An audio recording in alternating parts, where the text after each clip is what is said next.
Samma Sambuddhassa. Namo tassa bhagavato arahato samma sambuddhassa. Namo tassa bhagavato arahato samma sambuddhassa. Good morning, everyone. So today we are going to, I think we have something to discuss from last week. But before we go to that, I think it's better to finish the sutta. So then we keep into at least like we finish at least one sutta every day. If we have more time, we'll go to another sutta. So we shall do in the Udana Pali. Today's sutta is Sariputta Upasama Sutta. Sariputta Upasama Sutta. And it's a short sutta, and Gatha is also there is something to be mentioned in the Gatha. So if anyone is volunteered to translate this sutta, I think better to try someone.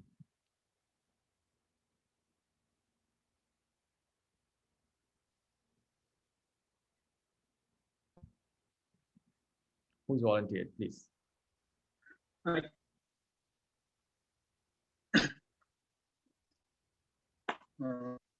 Bhante Dhammadatta, please. Evam me sutam.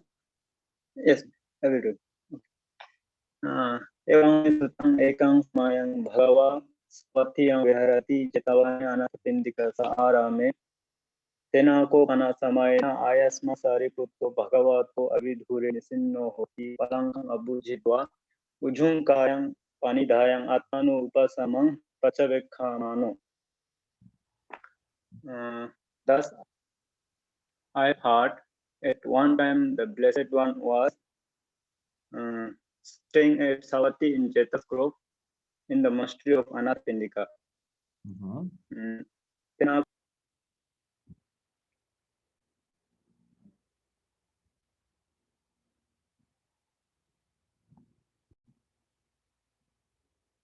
Hello? Yeah, I think we lost something. Bhante Dhammadatta is in India, right? Yeah, I think, okay, he's back now. Oh, okay, we lost him, right? Yeah, we lost him completely, I think.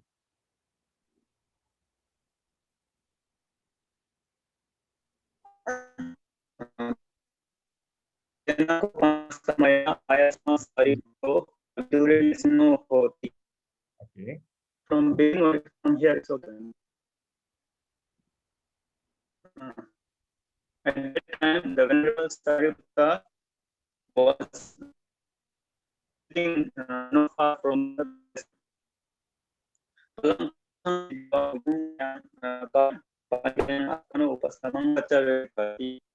met the prospect, keep the body straight, reflecting on his own calmness.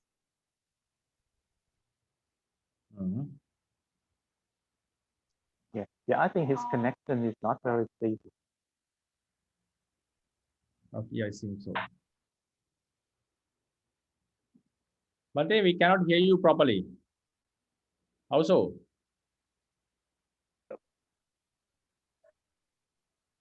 Hello? Yes, Bhante. Yeah, you can try the last sentence. Try one more. Ajasako Bhagava. Yes, please.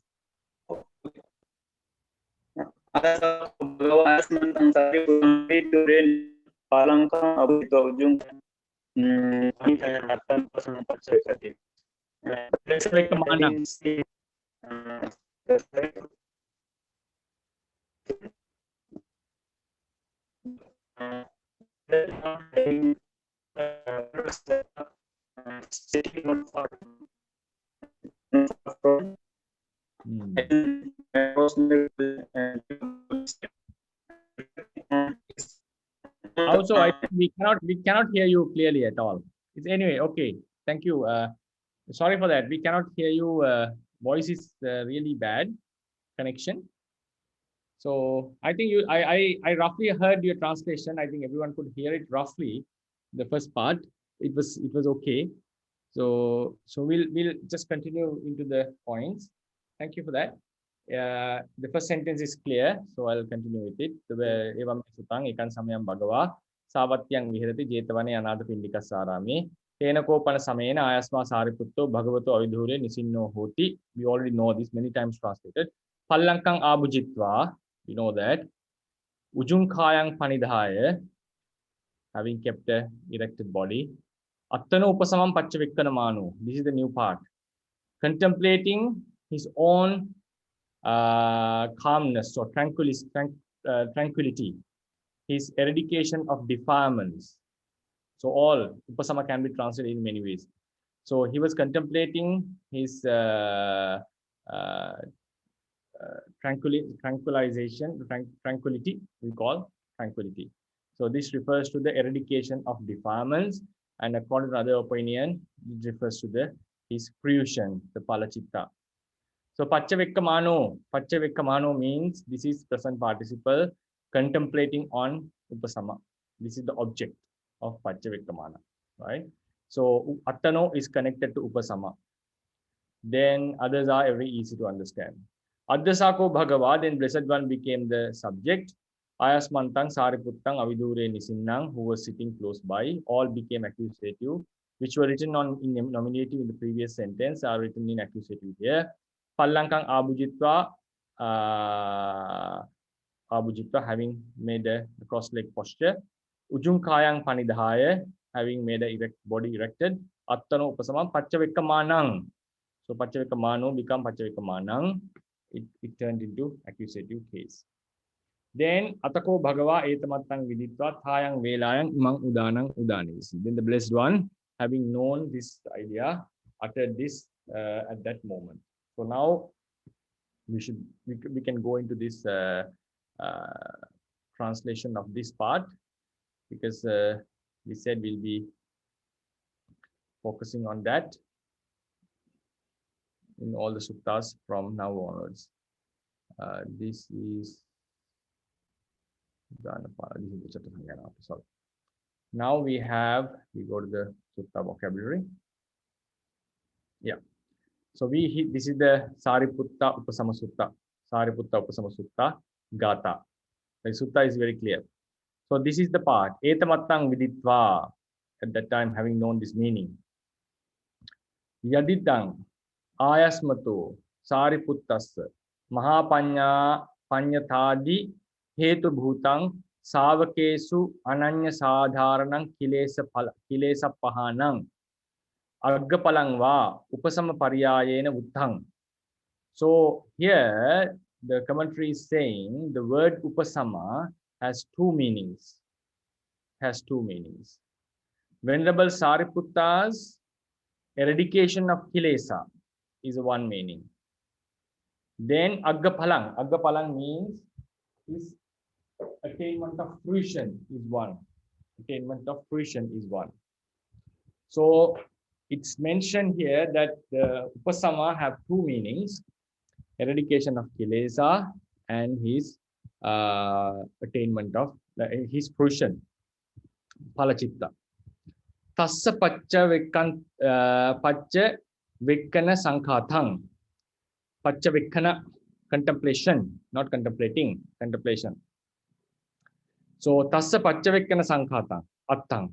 So the meaning, that is the contemplation of his upasama. What is his upasama? Eradication of kilesa and palachitta. Sabbhakarato vidit, sabbhakarato, in all the manners viditva, because when Buddha knows, he knows it in all the possibilities. Tadanu bhava deepakang imang udanang udanisi.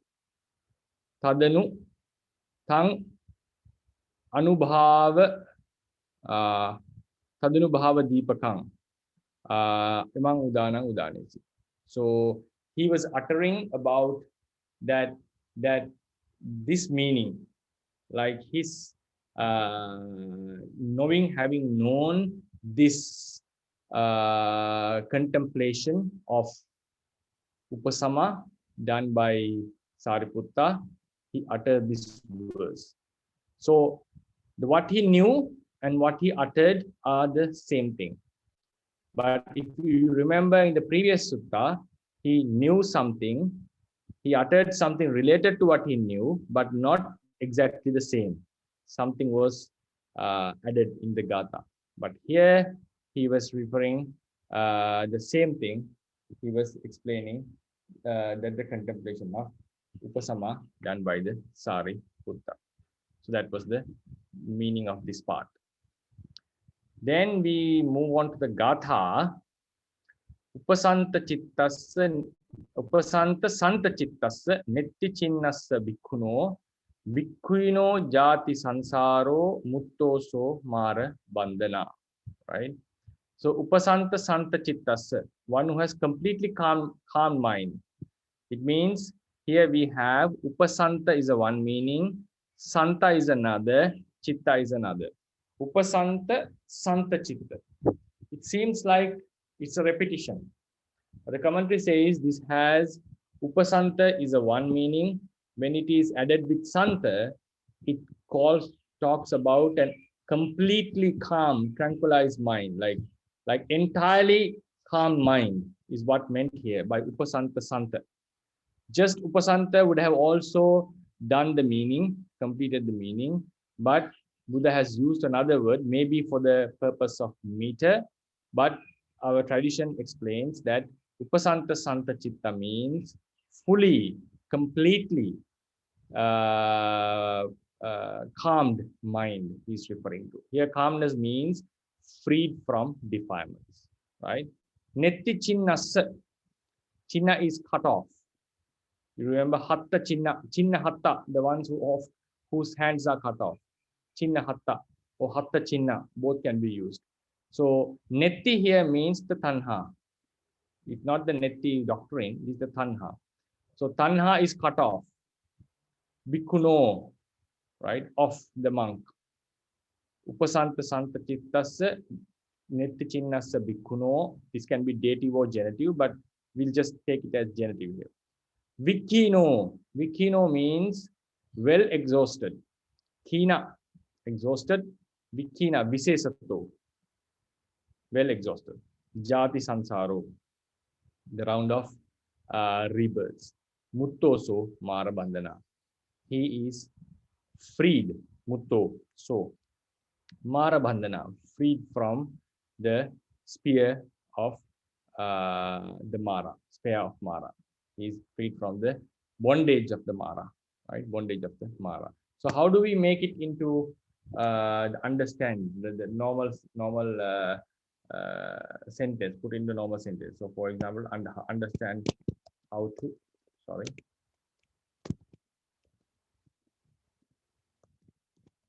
How to understand the Gatha. So I'm doing this basically because you should be able to know, some students should know how to make it into a Gatha. It's quite important how to construct the words. Now we look into this sentence, we find, right? We find there is no specific word, there is no specific verb, sorry, there's no specific verb, but we find some primary derivatives. Mutta is a past participle, which can act as a verb. Vikkina, Vikkina is kina. Normally, kina is not a like a word that act as a we can say it refers to a past participle because the na suffix is there, kina, but it is like in a not as a it's an how do you call it, no object, intransitive noun. Kina is an intransitive noun, but it is a past participle. It's a past participle, but not it's something that, for instance, now there are, we can say three types of verbs we can find. I'll write it here. For instance, Puriso Gato, the man went. Puriso Purisena Odano Pachito. Right? The food has been cooked by the man. So if you take a normal one, Puriso, instead of gato, we can use tito, for instance. Right? It's an intransitive. This is a transitive, pachito. Pachati is a transitive verb, right? It comes from tiktati. Sorry. Tiktati. This comes from pachati. Right? Then another one is kelesa, for example. Hina.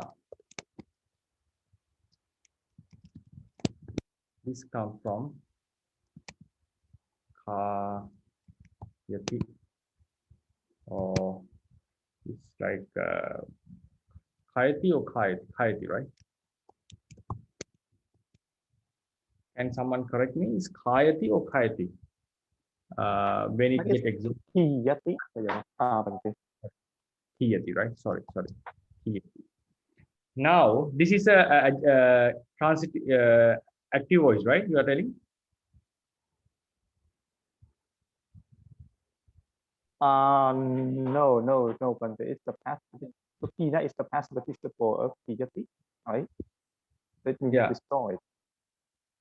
This is I'm asking about the active voice verb. It didn't come to me. Like there's active voice verb that which says that the keleza is exhausting. In fact, Kiyati is also Okay. it's quite complicated. So So Kiyati we can is use also this one. past participle of Kayati. Kayati, no? Kayati. Yeah. Kayati, Kayati. yeah. Right, Kayati. So then also we have a similar one. Puriso Niyat Marathi, right? Marathi. And some has Niyati, that same meaning. Now we can look into these three types of, there are only three types of sentences. This is intransitive. This is transitive. These two are intransitive because there is no object here. Here we have object. Pachati needs an object. Khayati and Niyati doesn't need an object. But if you look into these two sentences, we can see some difference here. Puriso tittati. This is an action the man does with some effort. This is an action that when the man dies, it's not something that he does. It happens on him. It is an action. We take it as an action grammatically. It's an action which happens on him. This is the action he does by himself. So even in the intransitive verbs, we have two types of actions. Actions done with effort, actions done without effort. So in Sri Lanka, we study them as nirussaha.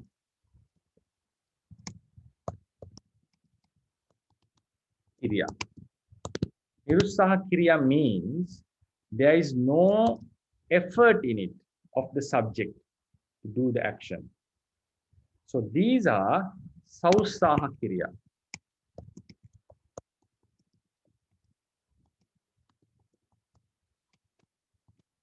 So nothing to worry about the transitive. Transitive is also always saussaha because we do something on the action, something on the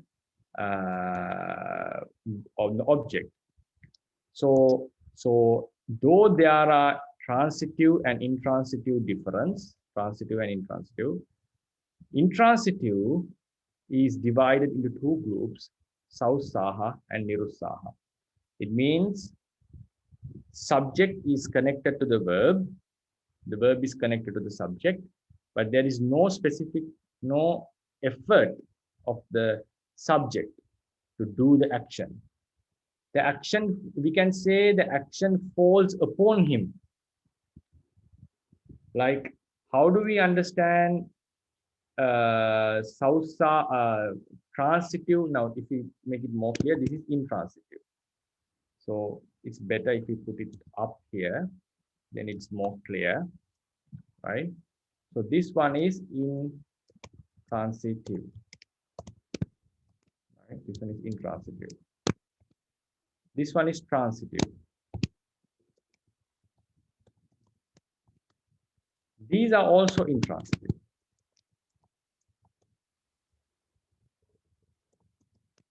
These are also intransitive. So now we can see in the transitive group, we have two types of defilements, verbs, substance, nirussaha. So in the transitive, what is happening is the action, puriso, we can just take a puriso or the nang, for example, pachati, right? The simple sentence. So in this sentence, what happened? The action has fall upon the object. Normally, the action is done on the object. Action makes an effect on the object. So it's a transitive, not on the subject. Subject does the action upon the object. So when we say intransitive, there is no specific object upon which the action is done. There is no object which undergoes the action. The person himself is connected with the action. It's like the action makes a change in the subject itself. The man was sitting and he suddenly started to stand. The man was walking and he stopped walking. So that's what we mean by tittati. Tittati has two meanings. If you were standing, if you were sitting or lying down, we make the body erect. If you were already walking, we stop walking. That's what we mean by tittati. So when we say that the action intransitive, this affects the subject. Transitive, this affects the object. But in the intransitive, sometimes the subject affects the subject itself with deliberate effort. In some cases, there is no such effort. Like when the man dies, he's not dying intentionally. Like we can call even a suicide, attano attanang mareti, something like that we call. Attano attanang, attanava attanang mareti, he kills himself. So there is a saying in Vinaya. So attanang attanang pate tabbu, atta pate tabbu. It means we should not kill ourselves. So suicide is explained in a certain manner. There is a way of saying suiciding.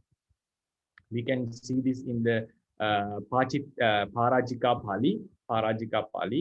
If you go into Vinita Vattu of the third Parajika, there is a statement, how should we say suiciding, killing our own self. So normally when Puriso Marathi means, Mareti means man kills someone else.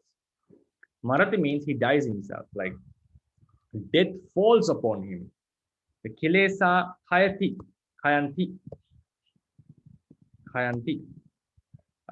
So they get exhausted. So here, even though Arahant is eradicating the defilements in a grammatical sense, but like a Panyati sense, but when we focus on the Kilesa, it gets exhausted. So these are Nirussaha Kriya. So the similes that are given, normally we study is when the flower blossoms, the river flows also are included in this kind of Nirussaha Kriya. But those Nirussaha is basically is because those are not they are not living things. So we cannot find an effort. Even in a living thing, the last example. So this one we can say they don't have an intention like a man. In Abhidhamma point of view, there is no person, there is something else. But conventionally, he has an intention. Kilesa doesn't have an intention. So, but in this sentence, you can see this intransitive, Puriso Marathi, man is a living being. But here, the action of dying is not done by him. It befalls on him. So another very good example given by Sadhaniti is like Sangyojano Jayati, right? Putto Jayati, something like that. So the Sangyojana arises. Sangyojano Jayati. So likewise, these are called Nirussaha Kriya. We can find it in non-living things and also related to living things. That is something also we should keep in mind. So here we will just finish the sentence first before we go into discussion. So Vikhina is also, it's an intransitive verb without much effort, right? Without why. Now we can say Mutta is there, Vikhina is there. Now Upasantassa chittassa netti chinnassa bhikkhuno vikkino jati sansaro muttoso mara bandhana. So here is nominative case. Sansara is the nominative. Here so mutto. So here we can say he was referring to the Arahant who is freed from the bondage of the Mara. But so muttoso mara bandhana, that is obvious a sentence. So Mara bandhana mutto is freed from Mara, the bondage of Mara. This also is like an intransitive verb. Then it's right. He's freed. He's freed, right? He's freed from. So this can like muchati. This also normally comes into under the nirussaha kriya. If you say muchati and mocheti, muchati is it gets released by himself. Something get released by itself. Mocheti is you release something. So this is also something of similar to nirussaha kriya. Something like that. So that, but how to say, in that when we discuss with the person, we can see that some kind of effort there is, that we can see it in both ways. Like he got released and he released himself. Like both the meanings we can sense here, right? But in the Puriso Marathi, it's obviously the death befalls on him. So then this is a one sentence. So what is the next sentence? What is the subject of the next sentence? We can say sansara. Sansara and the person can never be the same. So this is a completely different sentence, right? Jati sansaro vikhino. Jati sansaro vikhino. So you can say jati sansaro vikhino is well exhausted. Is well exhausted. Of whom upasanta santa chittassa, genitive case, netti chinnassa bhikkhuno jati sansaro bhikkhuno.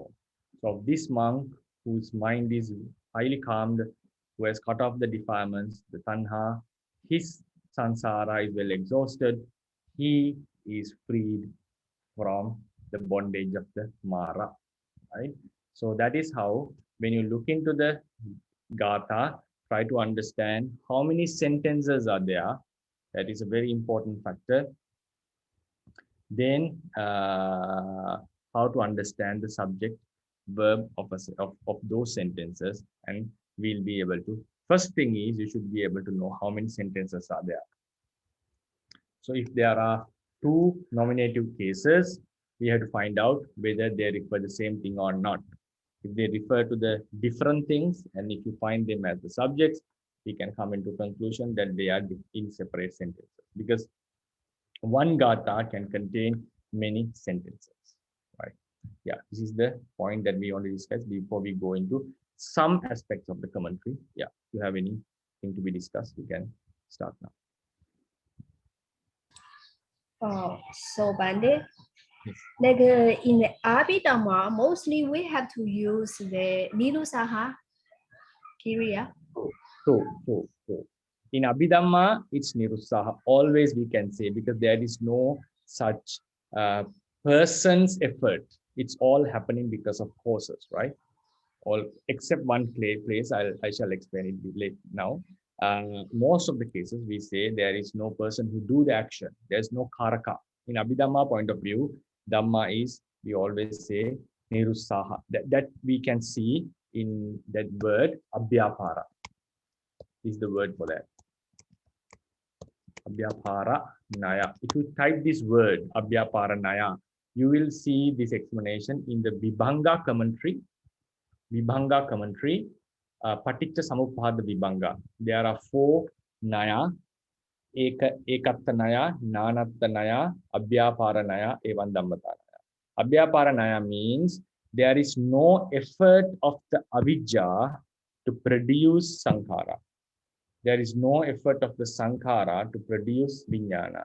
When sankhara is there, vijnana would arise. When avijja is there, sankhara would arise. That is abhyapara. As you said, when we go into deep Dhamma, we talk about abhyaparanaya. But when we come into the language, we have to use the conventional words. So in the language, we have to consider as the person has effort, person doesn't have effort. So we are talking like atta, like a self, right? We have to use that word self, the idea self in the conventional language. You are correct. Then the final thing to be said, even though we said abhyapara in Abhidhamma point of view, you can also find sausaha,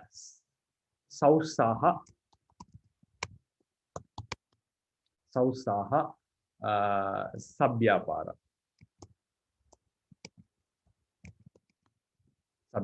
This seems really contradicting, right? So sausaha sabhyapara we call non-vipaka. Non-vipaka chittas are said as sabhyapara sausaha. They have vipaka chittas are abhyapara and nirussaha. Nirussaha. Vipaka chittas are nirussaha, abhyapara. This is vipaka. I'm talking about only nama, not rupa. So why vipaka chitta is nirussaha, doesn't have an effort, doesn't have that vyapara? Because they are produced by the past karma. Past karma is the main energy of producing vipaka.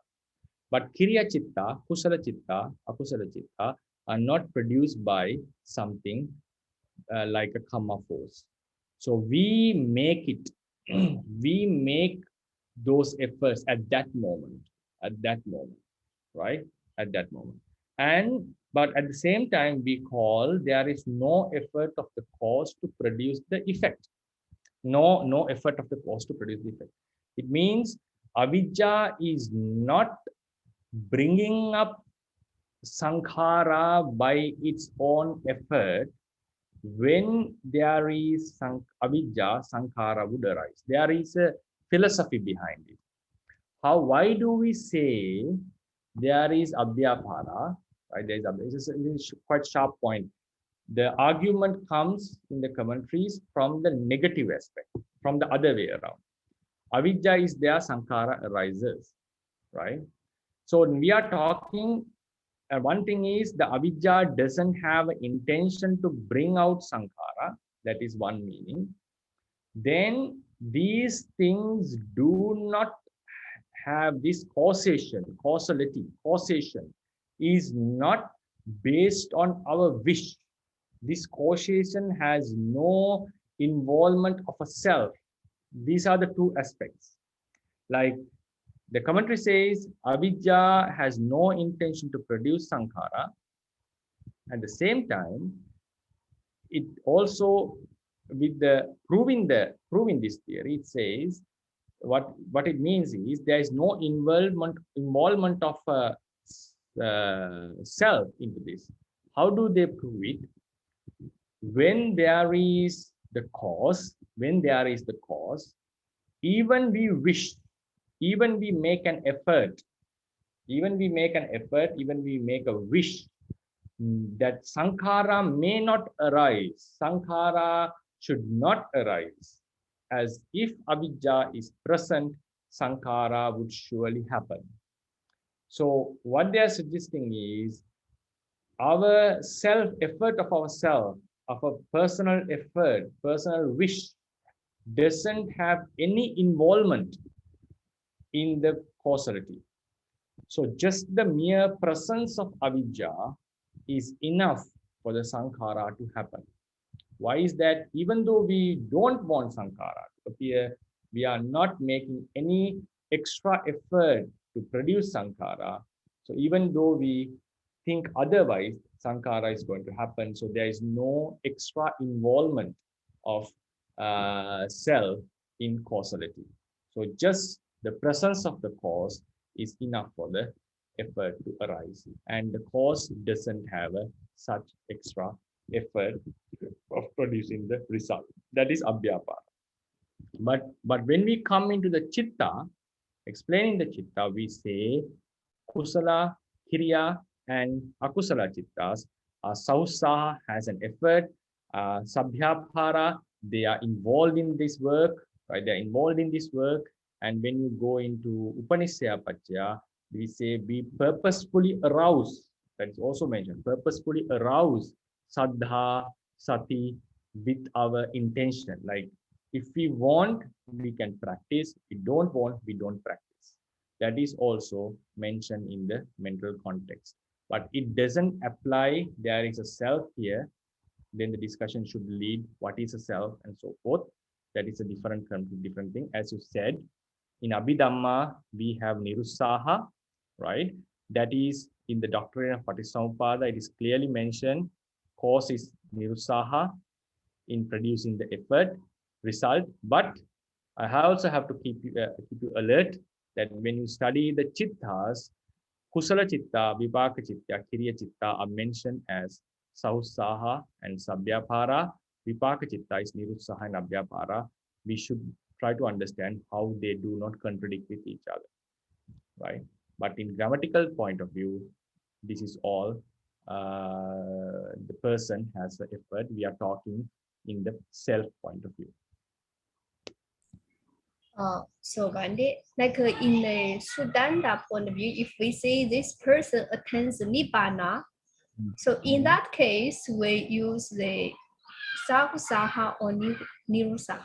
Sausaha, we have to use sausaha because Suttanta is mentioned in the conventional mention.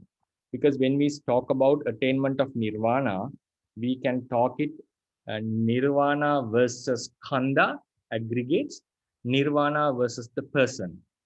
So there are two types of teachings. The cessation of the khanda is nirvana. This is the ultimate teaching. Conventional teaching, the Arahant attains Nibbana. That is a conventional explanation of Nirvana. So when we come into the conventional explanation, we have to take them as Sahusaha. Okay, thank you, Bande. But when you explain, they said, as we know, in Abhidhamma, there's no Gatu, Yeah. right? But why in the Abhidhamma, when they give the definition for the Jada, so they give the definition three. One is Gatu, and another is Garda, and another one is Bhava. So why they give the Gatu the definition? Yeah, that is also a very important point. Like Chinteti ti chittang, Chinteti ete nati chittang, Chintana mattan chittang. Right? This is what you mean, right? There are three types of definition. Kattukaraka, Yes. Karanakaraka, Bhavakaraka. So the first thing that the Theravadi and the commentators say that out of the three, the real definition is Bhavakaraka, just explaining the nature, right? So then why do we have Kattukaraka and Karanakaraka definitions?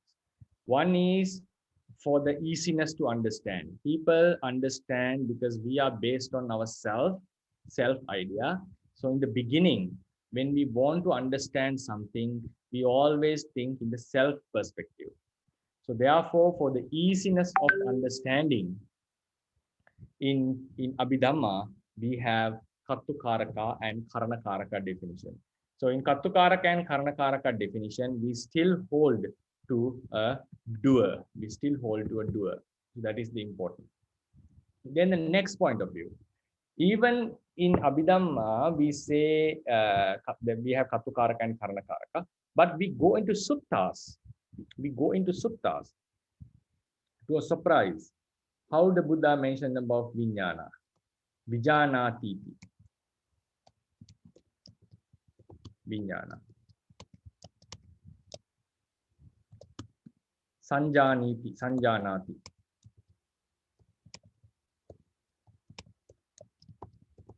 Sanya. So here another point. Buddha himself defined vijnana and sanya in the vijnana and sanya in the Kattukaraka definition. You can see this in Sangyutta Nikaya, in the Sangyutta Nikaya. So just type vijanati. You can see in Sangyutta Nikaya, all the 5 aggregates are explained in Kattukaraka definition. Kattukaraka definition, except the rupa, rupati. Rupa is mentioned in Kattukaraka, but nirussaha kriya. Rupa, rupatiti rupa. Others are pure Kattukaraka definitions. So what I personally feel is, now in this was done with a purpose, but when you go into Sanskrit grammar, for instance, vijnana is the consciousness. This vijnana is an abstract noun. It's not a Kattukaraka noun. It's an abstract noun normally. Ana suffix is normally abstract, right? Vijnana, ana. Then Vedana is abstract. The feeling. How the Buddha defined Vedana? Vedeti, Vedeti. Vedana. The one who feels is Vedana. So, but normally Vedana is just a mere feeling. Vedana in Sanskrit, we have Vedana with a short R. So, what I personally see is, now what he wanted to mention, that in the self-doctrine, I'm not talking about Sanskrit, like the self-doctrine, like the Brahmanism, the person is there, not Brahmanism means the self-doctrine, person is there, he has a vijnana. The person is there, he has a Vedana. The person is there, he has a sanya. This is also one kind of a doctrine. The self is apart from all the aggregates. So self is something very stable, and he experienced the world. Some say all these experiences are delusions because self is what is permanent. So what the Buddha has done is, we have a subjective experience. So he is telling, one who feels, one who tastes, that action is found. We taste, we know, we recognize, that action is observable, it's obvious. So what the people thought, there is an inside person who observes the outside world with these vijnana, sanya, and vedana, and so forth.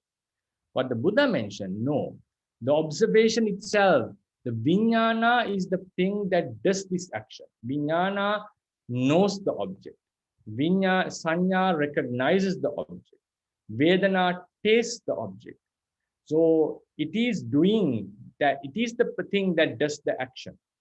So in that context, someone can ask, now Vedana and its action are two things. That is true. So that's why in Abhidhamma we say the feeling itself is the Vedana, the action itself is the Vedana. But here I think the Buddha wanted to mention, instead of the person who was doing the action, he replaced the person. He replaced the person with the 4 mental aggregates. They are doing the action. They are the ones who do the action. Then when we go more subtle, we have to distinguish, because if we say these aggregates do the action, then philosophically we find a duality. The aggregate and the action are two things. To get rid of that confusion, in Abhidhamma, we say, no, the action itself is the aggregate. So this has happened in 2 steps. First, there was the self-doctrine. The person is there, he does all the actions based on the self. So Buddha replaced that self with the 5 aggregates. 5 aggregates are the ones who do these actions, not a self. But when we go, that's quite enough for the person to understand the meaning. But when we go more philosophically, we find deep into the philosophy. If we say so, it seems like the aggregate and the action are 2 things. No, in Abhidhamma we say they are the same. The action itself is the aggregate itself is the action. So this is how we come by step. The self doctrine, the aggregates doing the actions, aggregates themselves are the actions. These are the 3 steps what I did. So you find this second step in suttas, the third step in Abhidhamma. Oh, okay, thank you, Pandit. Hi, Bante. So Dr. Yes. Yes, so so here you mentioned the Abhyaparanaya. So yes, I understand that this is one of the 4 nayas that we need to use to understand the Paticca Samuppada and also other conditioned dhammas as well. But then the notion of the non-vipaka citta being the Sahussaha Sappa Sapyabhara is just a little bit very new to me. So here the Sappa Sapyabhara you refers to some kind of an entity that like have an interest to arise. Yes. It is like how to say this? Beta Sausaha Saha. Yeah. So you can find it. Actually, this should be Sausaha. This is how it comes. Sausaha. No H, right? You can find this Sausaha if you type it. So this one is what it's very really difficult point to understand and also to express this idea, because we are used to have that non-self, we are doing a non-self doctrine. So what it seems, my personal view on this is, they always mention there is a certain effort in the Javana Chittas. That Javana Chitta effort can be explained in 2 ways. There is an extra effort, extra force by which we do the acts. So the other Chittas are quite weak, so they cannot perform bodily actions. The Javana Chittas, including the Manodvara Vajana, has an extra effort by which we can perform certain actions. That is one aspect. Then the second aspect is that they are aroused with certain effort, that there is an intentional type of arousing. We can see this in, if you go into, I can give you the reference in the Mula Tika. It is, just if you give me 1 second. I'll give you the reference for your further studies, which is quite important that if you go into Mula Tika, position of Pittaka Mahayoga, the philosophical. I discussed this point in the philosophical aspects of the sub-commentaries. So the philosophy, how much philosophy has come into this thing. Mula Tika is, you can see this.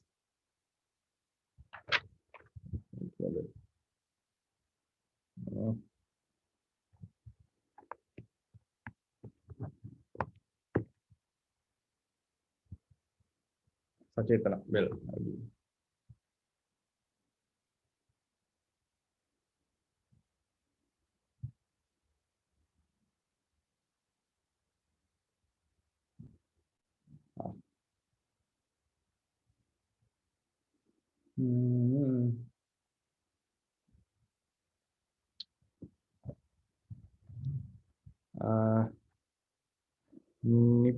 Nipakarana Sabhavatta. Yeah, you can find it this word.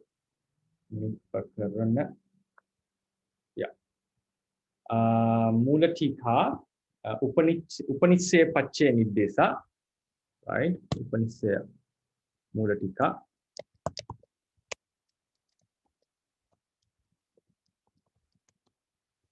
Upanishya Pache Niddesa. We find the word in the page number 185. Yeah, 185. If you read those paragraphs, we can find, he explains why Rupa is not Upanishya. Rupa doesn't get the Upanishya Pachaya, but the Nama. So this is what his argument. He says, with effort, we can arouse, produce Saddha and so forth. And this has been further explained in the Anutika of the same place. So according to that, there is a person like intentional effort in doing our actions. That is also obvious in practical sense. Like we make efforts to meditate, or we make effort we don't put effort to meditate, and that is done by our own intention. So we are responsible for that intention. So my personal idea is this aspect of the chitta, arousing with effort, working with intention, cannot be explained fully with a momentary doctrine. So then we go into Abhidhamma. My personal studies is we explain Abhidhamma momentarily, and also sometimes we have to explain it like taking the generations as a one thing, like a holistically in some occasions.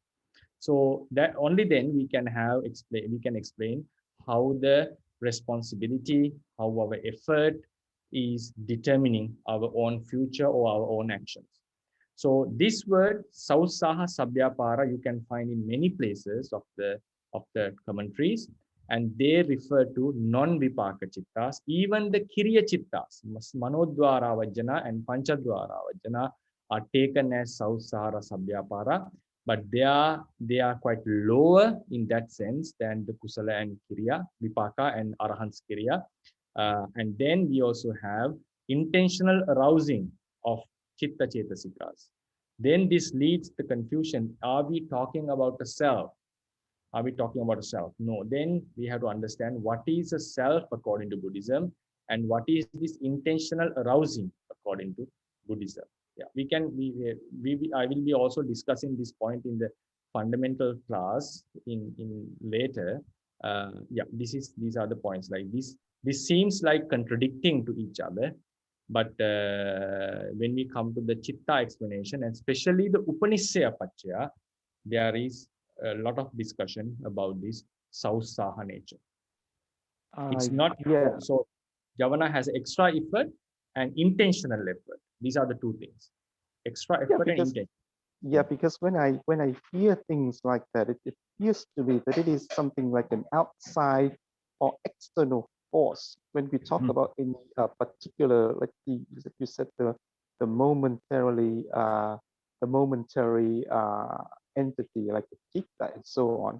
So here, when we say things like that, it looks like something outside, an external force. Affects that the individual chitta or so on. But then yeah, no, I do understand that it is a difficult thing to understand, because to be honest, for me, I have to think a lot in order to kind of compromise between the Ekatanaya and Nanattanaya. So Okay. they are kind of contradicting each other, but yeah, so that's how we need to understand. Okay, by the way, thank you so much for the reference. I'll read on that. Okay, sorry. And then yeah, so can I have a question now back to the Udana? Okay, yeah. So I have a question about the Etamathang Viditor, so the explanation in the commentary. Okay. Yeah, right. So here, we have Yadidang Ayasmato Sariputta Samaha Panyatati Hetu Bhutang Tawakesu Ananyasa Daranang Kile Sapahanang Agapalangwa Upasama Pariya Yena Bhuktang Tassa Pachawekana Sankha Sang Atang Sapa Karato Vidito. So here we have the tassa. So tassa here, is it related to the yang in the Yadidang Bante? Yadidang is yang idang, right? Yeah. Yo idang. And here we have tassa. So this tassa and that yang is, are they the same? No, I think yang idang kelesa pahanang and aggapalang, I feel. Then what is idang? Okay, okay. Tassa pachavekkana sang. Yeah. Tassa means not Sariputta. Of kilesa pahana aggapalang, and aggapalang and kilesa pahana related to yang. Yeah, yang and tassa are same, and they refer to these two. And then what is idang, Bante? That is same. Yang idang refers to the same thing. Oh, okay. Yang idang tassa refer to the same thing. So when we come to yadidang, always yang and idang are referring to the same thing. Right. So tassa here is just it doesn't refer to the venerable Sariputta, right? Yes. Okay. Not Sariputta. That's correct. Sorry. Right. Yeah. Maybe I made a mistake while translating. It refers to the aggapalang and kilesa pahana. Yes. Right. Okay. All right. Thank you, Bante.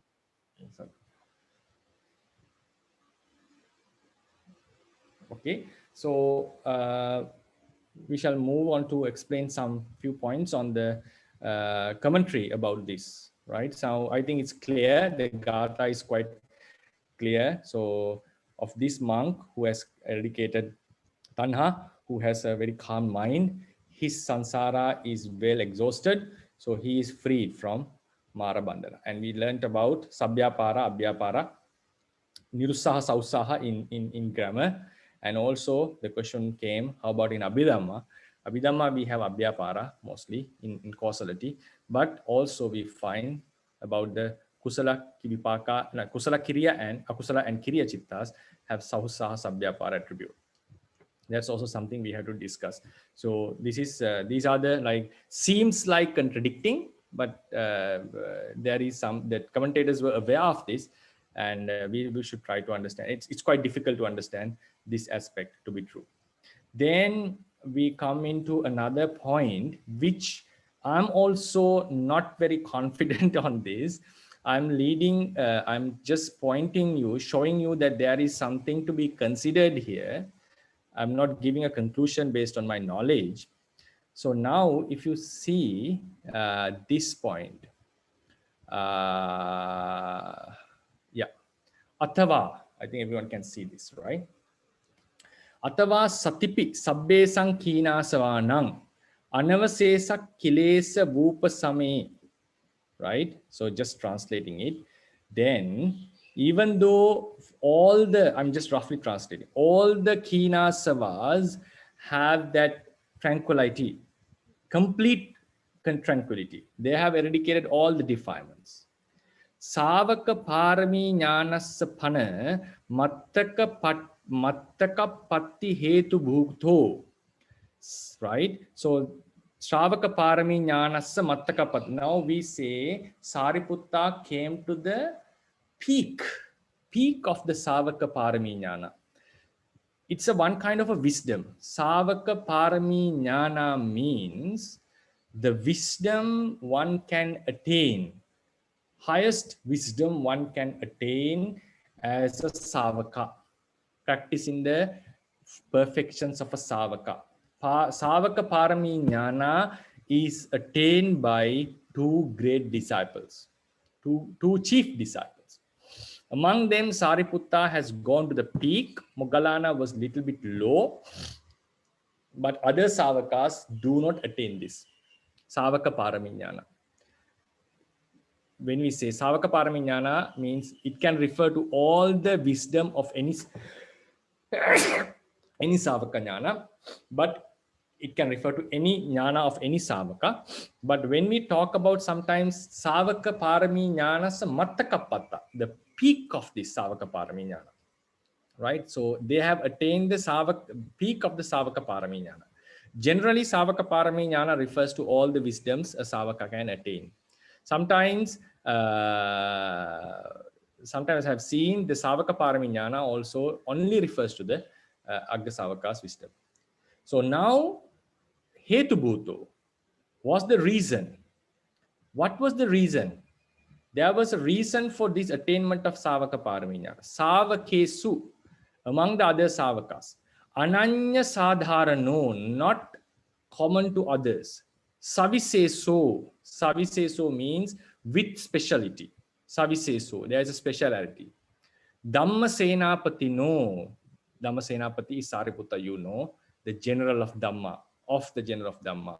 Kelesa Vupa Samoti Dasetung, the eradication of defilements, the exhaustion of defilements, to show that Satta Upasanta Saddeneva Visesetva Aha. So to show that, now what happens? Why did this Upasanta Santa? This is a very important point. Upasanta is the one. Why the extra Santa was put? There are three explanations for this. One explanation is to show that Sariputta had a special eradication of defilements than the other Savakas.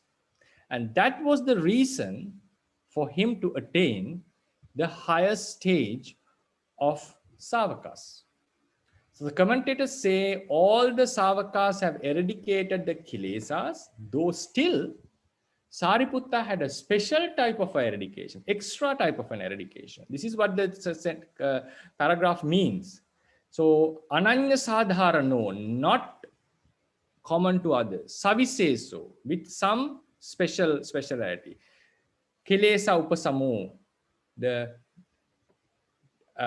cutting of Kilesas of Venerable Sariputta, the general of Dhamma. So now we already know the eradication of defilements by a Savaka and a Buddha, right? So Buddha, when he eradicates Anusaya plus Vasana, habitual things. So that's why, according to the Theravadians, because of the absence of Vasana, he becomes omniscient. But for Savaka, they eradicate Anusaya, but not the Vasana. Now what they have, the Vasana is remaining. Even Pacceka Buddhas have this Vasana. Now what this sentence says, among the Savakas, right? Savakas, Sariputta eradicated Anusaya completely. Other Arahants eradicated Anusaya completely. But there is something special here. Right? There is something special here. What does it mean?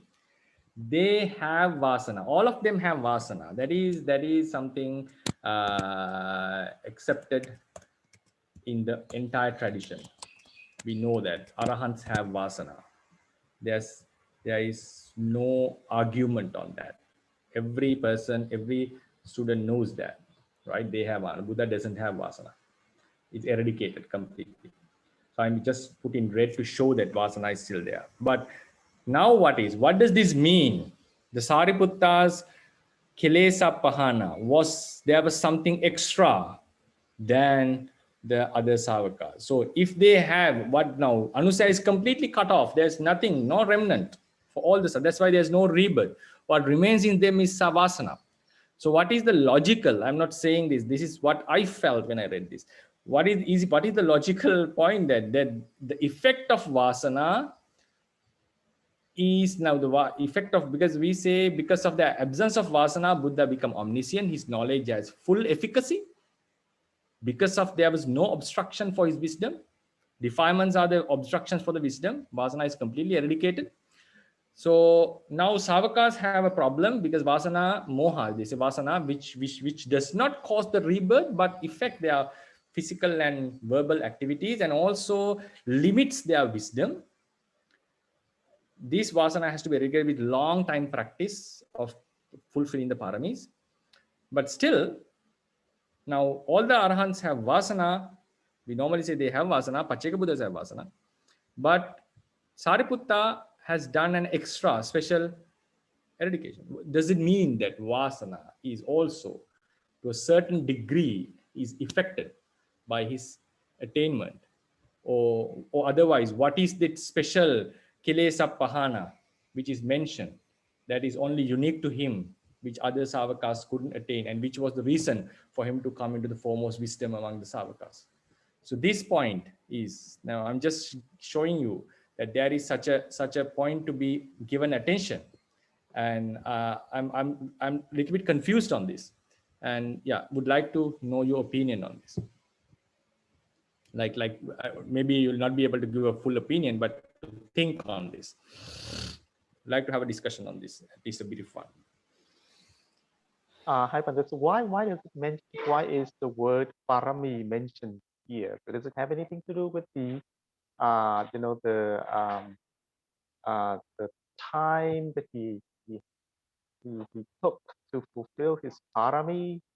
I don't know. I mean, just why is the word parami here? Yeah, I'm also searching now. Savaka parami. This is how it comes. It says Savaka parami. The Savaka parami jnana, it's according to Vimutta Vinodini Tika, Vimati Vinodini Tika, page number 70, right? Page number 70. If there I can find the reference. Vimati Vinodini Tika, page number 70. So Savaki parami jnananti agga savakehi patilabitabang sabbhameva lokiya lokuttara jnanam. That's why I mentioned sometimes the Savaka parami jnana is mentioned, all the wisdoms that are attained by the two great disciples. As you said, why the word parami? Maybe it's just a word formation, that the wisdom that Savaka should attain with fulfilling paramis. Then the question comes, all the Savaka have to fulfill parami. So this parami should be connected with their extra time and the extra level of parami. Like Agga Savaka should, they have a long-term parami. At the same time, they should practice it more than other Savakas. Maybe that's the reason the sub-commentary doesn't give any definition on this. If I'm not sure, but I'm not very confident with my memory. But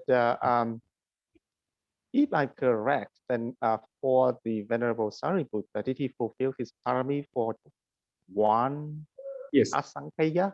Yeah, and 100,000? Yes, exactly. And then both also of we know, and also we know there are 3 levels of parami, right? Yeah. So is it? So he's fulfilled the, what is that? Only Parami. parami. Only parami. No, only parami. Yeah. Pacceka Buddha is parami and upaparami. I see. Okay, so maybe it's the length of the length. Yeah, something like that. Yeah.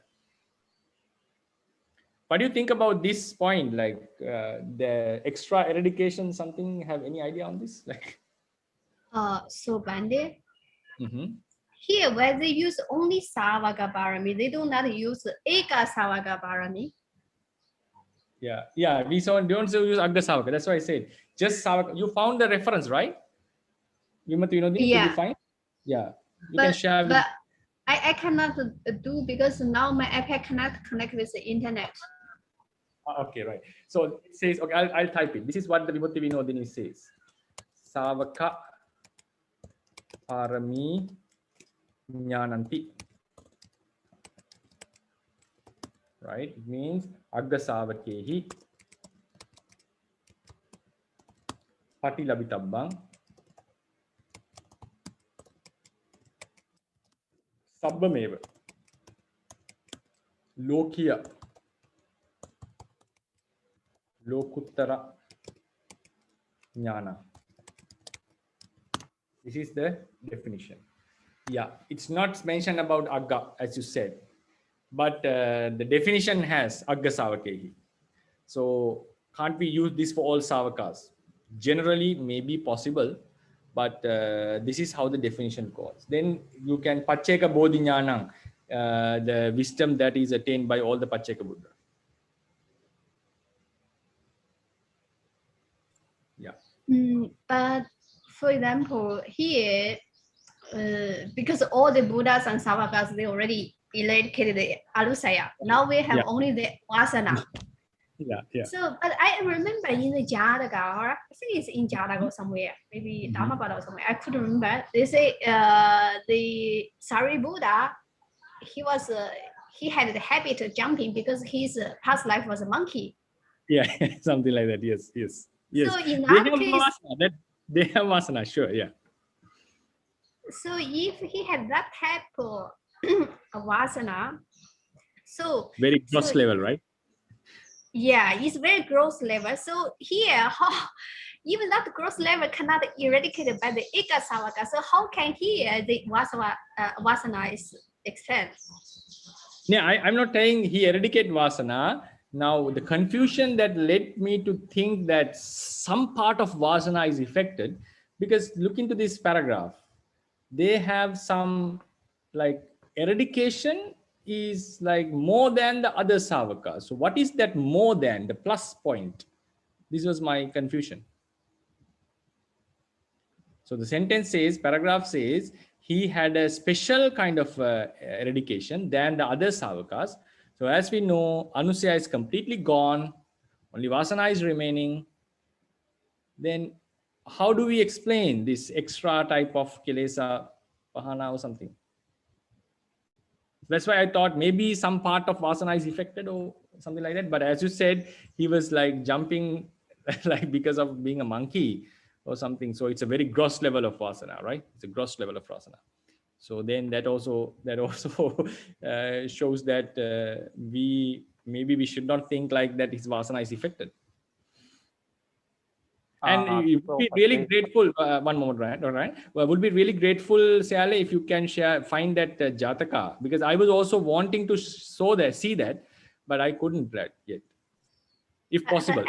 Yeah, okay. Because I read long time ago. Okay. Yes, Dr. Ryan. So my question is that have you found any other places where this Sawaka Paramignana mentioned? Sawaka Paramignana?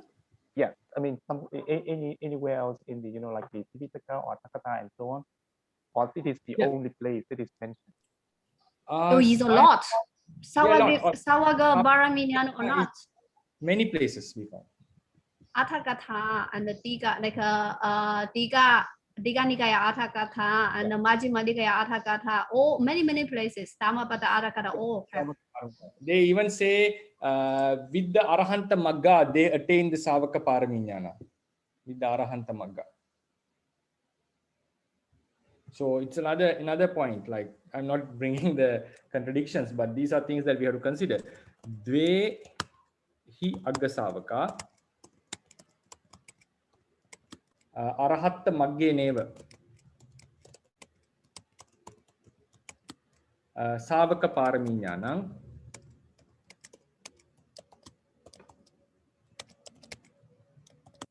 ati labhanti. Right, Patilabanti. This is Digha Nikaya Atthakatha 3, page number 62. So this is another point. So both the Agga Savakas attain the Savaka Paramignana with the Arahanta Magga, right? So then Savaka Paramignana, according to the Vimati Vinodini Tika, is explained as all the, not only Vimati Vinodini Tika, we can find this in some places, I think, all the wisdoms that are attained by Agga Savakas, right? But the contradiction, what I felt was, you go to the Vinaya commentary, fourth Parajika.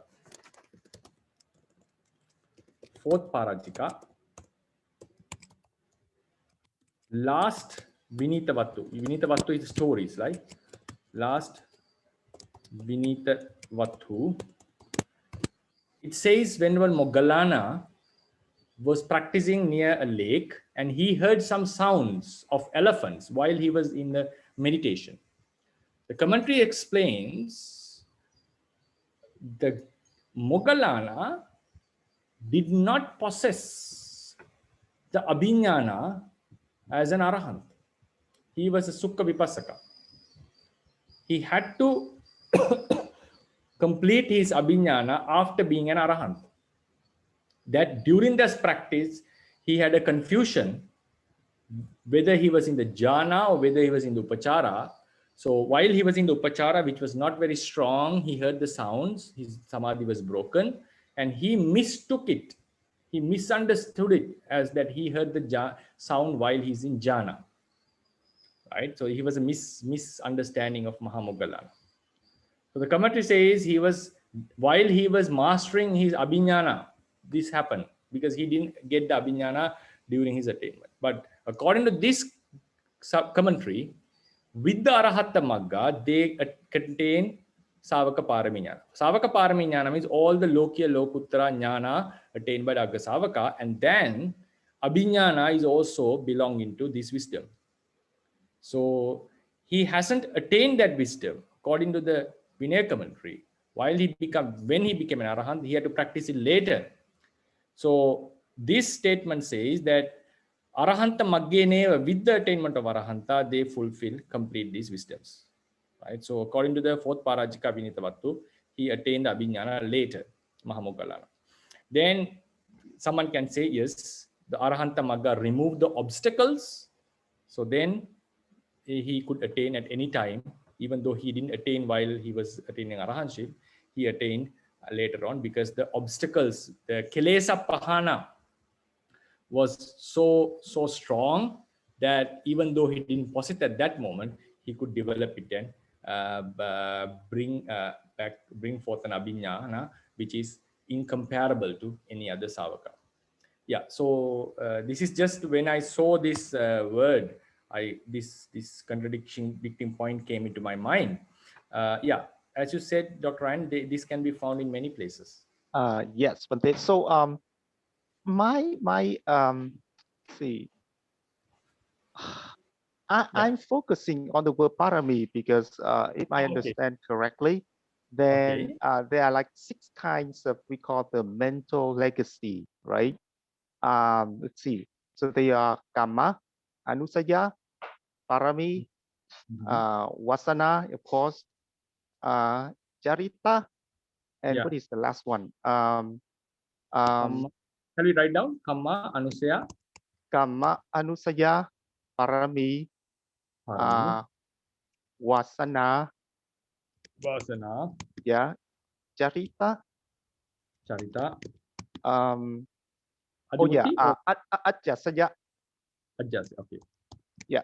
So here, so it looks like the parami has nothing to do with the vasana, but so it looks like it's one other thing. It's not about vasana. So it's also one of the things to, like, you know, to you can say to give a person a like, you know, the level of the attainment of a person, right? So parami is one of them. Right. So what are these 6? How do you name them? Oh, I think we call them mental legacies. Mental legacies. Okay. Mental legacies. Yeah. For me. Yeah. So those are. I think this information I got from a book by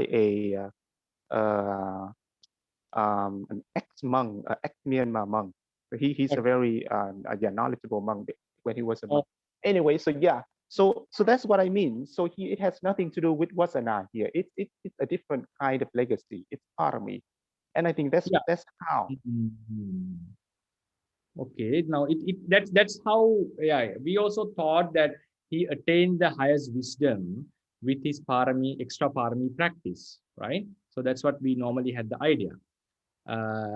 Now the confusion which made me to this problem was this statement in the commentary that anavasesa, even though satipi sabbe sankina samanang anavasesa kilesa upasami, even though they have the entire eradication of defilements, so the savaka parami jnanasya mattakapatti hetu bhuto Savakesu ananya sadharano Dhammasenatipatino kilesa upasamo. The eradication of kilesa by Dhammasenapati that special eradication, which was not common to other Savakas to attain this wisdom. So that is what the confusion was in me, like, what is this eradication he's talking? The commentary recognized all the Savakas have completely eradicated, but still they are talking about a special type of an eradication of kilesas done by Venerable Sariputta.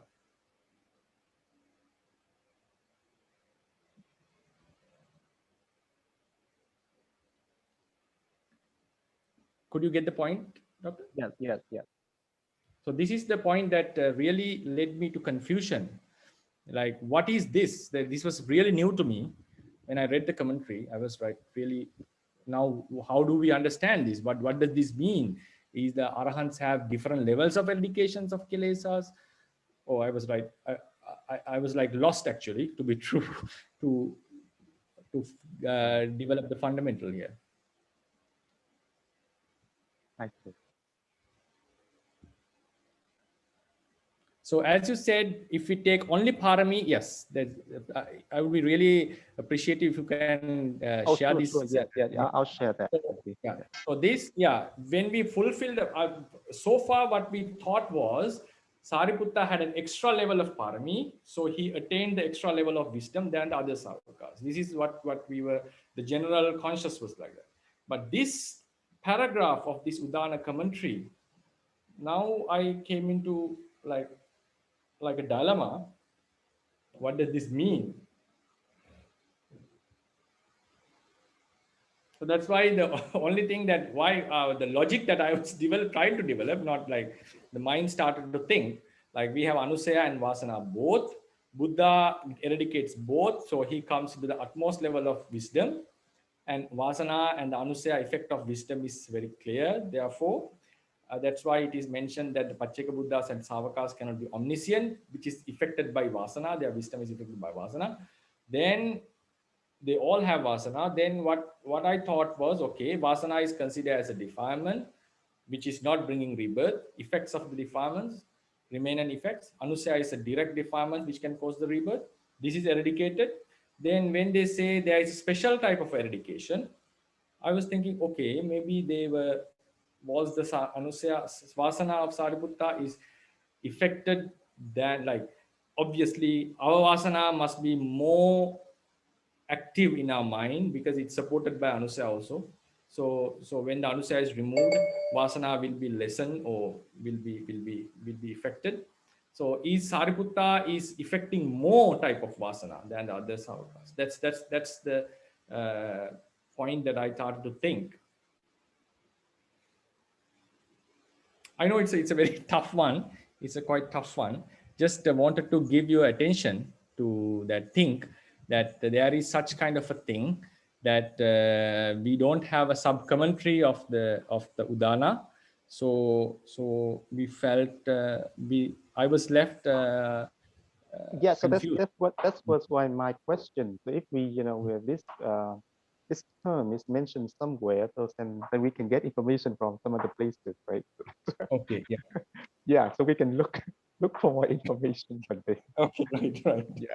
Yeah, Okay. maybe we will try to find out. If we Yes, cannot, maybe we will ask our advisor, the Abhivansa Bandi. Yeah, something. Yeah. I'm not sure whether this will be really tough even for him, I think. So I'll discuss with him also. I'll discuss with him. Yeah. Okay, So I just sent over the source of those 6 mental legacies. It's in yeah. the book Okay. called the Patthana in Daily Life by so it's By Janaka Abhivansa, right? no, but it's by U Lamin. He's a lay person now, but he used to be a monk. He used to be at the Mahasi Meditation Center, the one in Yangon. Yeah, so he was a monk for like more than 20 years, and then he disrobed. However, preceding one's bracket and their position of the preceding one's occupy. Oh, it's a very, very nice approach. Thank you for this. Thank you for this. I'll go ahead. Oh, but Yeah. So shall we call it a day? It's already 11 in Myanmar, and Oh, okay, Bande. we Thank conclude you. one Very, very more, interesting. and we end up in a question. And please think on that. It will be very useful, because especially when I'm doing the for me myself personally also, where because I'm dealing with these kind of like vasana, anusaya, and all these, it's a very tough subject. So when such information comes, I become a little bit reluctant that is it would my explanation contradict with the tradition? So I was really cautious about this. So if you have any insights on this, I'll discuss with my friend also, and let you know if there's anything to be shared.